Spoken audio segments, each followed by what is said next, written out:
يا بني اركب معنا ولا تكن مع الكافرين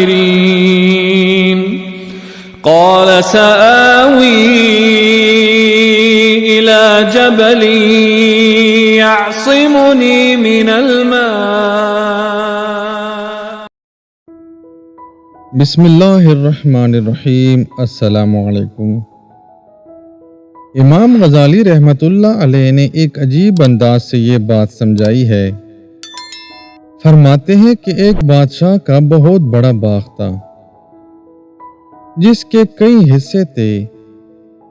اس نے ایک آدمی کو بلایا اور اس کے ہاتھ میں ایک ٹھوکری تما دی اور کہا کہ میرے باغ میں داخل ہو جاؤ اور بہترین پھلوں سے ٹھوکری بھر کر لاؤ، آپ کو بڑا انعام ملے گا، مگر شرط یہ ہے کہ جب اندر سے گزر کر آ جاؤ تو تمہیں دوبارہ واپس جانے کی اجازت نہیں ہوگی۔ اس نے کہا چلو یہ تو کوئی بڑی بات نہیں۔ وہ ٹھوکری لے کر چل پڑا، ایک طرح سے دروازے میں داخل ہوا، دیکھا کہ اس کے اندر پھل ہیں مگر پسند نہ آئے۔ اگلے درجے میں داخل ہوا، یہاں پھل پہلے سے بہتر تھے۔ پھر وہ آدمی اگلے درجے میں داخل ہوا، اس میں بہت بہتر پھل تھے، اور اس کے اگلے والے درجے میں بہت ہی بہترین تھے۔ یہاں دل میں خیال آیا کہ اب تو میں کچھ پھل توڑ لوں۔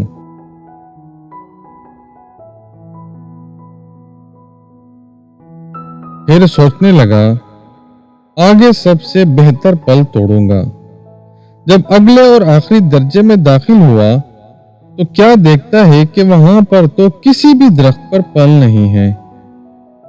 افسوس کرنے لگا، اے کاش میں نے پہلے درجے سے پھل توڑے ہوتے تو آج میری ٹوکری خالی نہ ہوتی۔ اب میں بادشاہ کو کیا منہ دکھاؤں گا۔ ناظرین، امام غزالی رحمۃ اللہ علیہ فرماتے ہیں، اے دوست، بادشاہ اللہ رب العزت کی مثال کی مانند ہے،